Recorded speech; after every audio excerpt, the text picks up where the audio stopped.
అంటే టక్కున గుర్తొచ్చేది అంబటి రాంబాబు. వైసీపీలో సీనియర్ నేతగా ఉన్న ఆయన రూటే సపరేటు. ఈ నియోజకవర్గంలో నెగ్గిన వారికి ప్రభుత్వంలో కీలక పదవులు వస్తాయనే అంచనాలు ఉన్నాయి.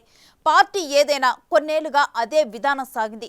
గతంలో ఫ్యాన్ సునామీతో సునాయాసంగా గెలిచిన అంబటికి రాజకీయాల్లో తలపండిన కన్నా లక్ష్మీనారాయణపై పోటీ చేయాల్సిన పరిస్థితి వచ్చింది. ఈ తరుణంలో నియోజకవర్గంలో గెలిచి సంబరాలు చేసేదెవరు అనే అంశం ఉత్కంఠగా మారింది.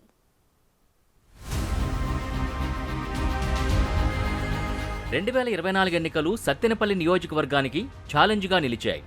ప్రస్తుతం ఈ నియోజకవర్గంలో హేమాహేమీలు పోటీ పడ్డారు.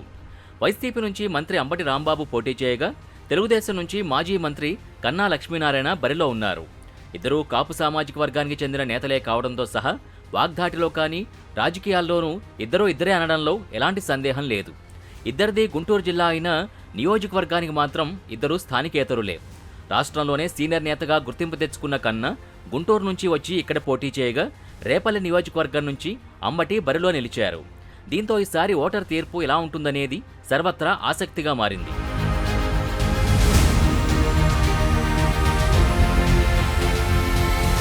సత్తెనపల్లిలో 1952, 1955, 1962, 1967లో వరుసగా 4 సార్లు వావిలాల గోపాలకృష్ణయ్య ఎన్నికయ్యారు.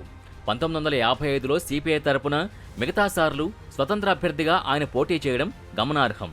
1972, 1978 ఎన్నికల్లో కాంగ్రెస్ గెలిచింది. 1983లో తెలుగుదేశం తొలిసారి గెలిచింది. 1985లో సిపిఐ, 1989లో కాంగ్రెస్, 94లో సిపిఐ, 99లో తెలుగుదేశం ఈ నియోజకవర్గంలో గెలిచాయి. 2004, 2009లో కాంగ్రెస్ వరుసగా 2 సార్లు గెలవగా, రాష్ట్ర విభజన తర్వాత 2014లో జరిగిన ఎన్నికల్లో తెలుగుదేశం తరపున కోడెల శివప్రసాదరావు నర్సరావుపేట నుంచి వచ్చి వైసీపీ అభ్యర్థి అంబటి రాంబాబుపై 924 ఓట్ల నామమాత్రపు మెజార్టీతో గెలిచారు. 2019లో అంబటి రాంబాబు కోడెలను 20,000కు పైగా మెజార్టీతో ఓడించి ప్రతీకారం తీర్చుకున్నారు.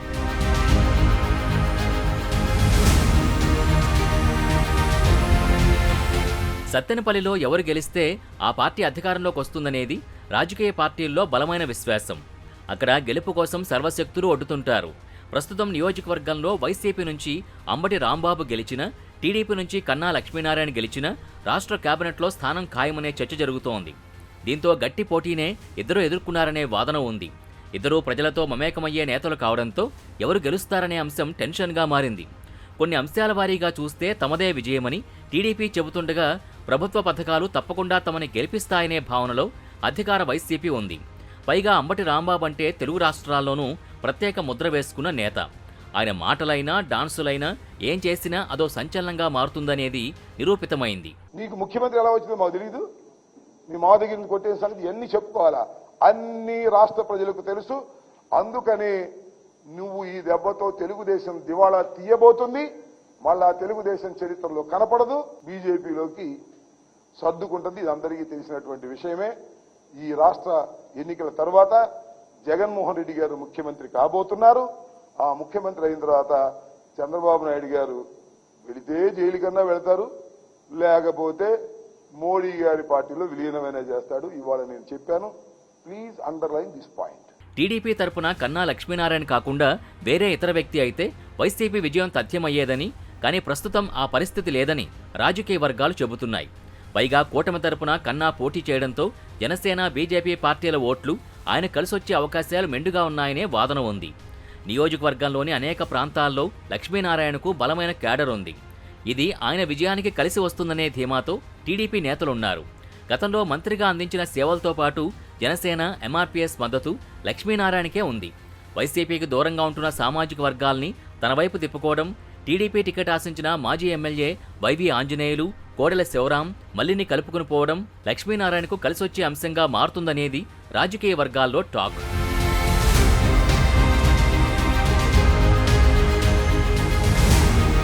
కూటమిలో కొన్ని విభేదాలున్నా వాటిని పరిష్కరించడంలో లక్ష్మీనారాయణ సక్సెస్ అయ్యారనే వార్తలు గట్టిగా వినిపిస్తున్నాయి. మరోవైపు ఎన్నికల్లో విజయంపై పూర్తి ధీమాతో ఉన్న కన్నా క్యాడర్కు కొన్ని రోజులు అందుబాటులో లేరనే విమర్శలు వినిపించాయి. సత్తెనపల్లిలో కూటమికి భారీ మెజార్టీ ఖాయమనుకున్న పరిస్థితుల నుంచి గెలిస్తే చాలు అనుకునే స్థాయికి క్యాడర్ వచ్చినట్టు సమాచారం. నియోజకవర్గంలో వైసీపీ అభ్యర్థి అంబటి రాంబాబుకు కూడా అనేక ప్రతికూల పరిస్థితులు కనిపిస్తున్నాయి. ఇవి కూడా టీడీపీకి కలిసొచ్చే అంశాలుగా మారవచ్చనే అంచనాతో తెలుగు తమ్ముళ్లున్నారు. అంబటి రాంబాబుకి కీలకమైన ముస్లిం, రెడ్డి సామాజిక వర్గంతో పాటు కాపు సామాజిక వర్గ ఓట్లు కూడా కలిసొస్తాయనే ధీమాలో వైసీపీ ఉంది. వైసీపీ హయాంలో జగన్ అమలు చేసిన పథకాలు తనకు శ్రీరామరక్ష అనే అంచనాతో రాంబాబు ఉన్నారట. పథకాల్ని అందుకున్న మహిళలంతా తమ వైపే ఉన్నారని వైసీపీ భావిస్తోంది. ప్రభుత్వ పథకాల వైపు జనాలు ఆకర్షితులైతే అంబటికి భారీ మెజార్టీ ఖాయమనే భావనలో వైసీపీ అధిష్టానం ఉందట. నేను ఓడిపోతాను అని అనుకున్న రోజున నారా చంద్రబాబు నాయుడు గారు రాక్షసంగా వ్యవహరిస్తాడు. తనకు అధికారం రాదు అనుకున్నప్పుడు హింసను ప్రజ్వరింపచేస్తాడు. ఇది నారా చంద్రబాబు నాయుడు గారి చరిత్ర. ఇవాళ పలనాడులో హింస జరగడానికి కారణం నారా చంద్రబాబు నాయుడు గారు, అదేవిధంగా పురంధరేశ్వరి గారు. ఇక్కడ మార్పుల వల్లే ఇంత హింస జరిగిందని నేను మనవి చేస్తున్నాను. ఎంత ఆశ్చర్యం అండి. పోలింగ్ రోజున అలో లక్ష్మణ అని అల్లాడుతుంటే, తలలు పగిలిపోతుంటే పోలీసు దించుకోలేకపోయారు. కొన్ని ప్రాంతాల్లో మాచర్లలో కానీ, లేకపోతే మన గురజాలలో కానీ, నర్సరాపేటలో కానీ, సత్తెనపల్లిలో కానీ కొన్ని ప్రాంతాలు వెళుతుంటే అక్కడికి పోలీసులు రీచ్ కాలేదు. కొట్టుకుని ఆల్పోయి చాలే వాగిపోయారు. ఇది పరిస్థితి. ఒక ఎమ్మెల్యే ఇంటి మీద రాళ్లు వేసే పరిస్థితి. నర్సరావుపేటలో ఎమ్మెల్యే ఇంటి మీదకు వెళ్ళి దూకి కార్లు పగలగొట్టి చేసినటువంటి సందర్భం.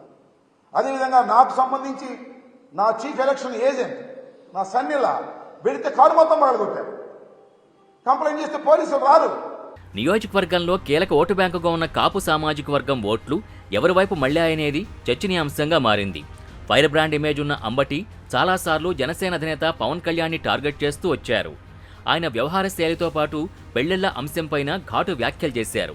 ఇవి పవన్ అభిమానులకి కోపం తెప్పించాయని, తద్వారా ఆయా ఓట్లను అంబటి కోల్పోయారు అనేది టీడీపీ లెక్కగా తెలుస్తోంది.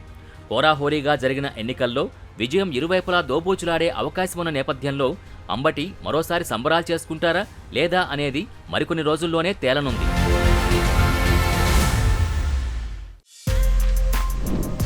For more videos like this, subscribe Big TV channel.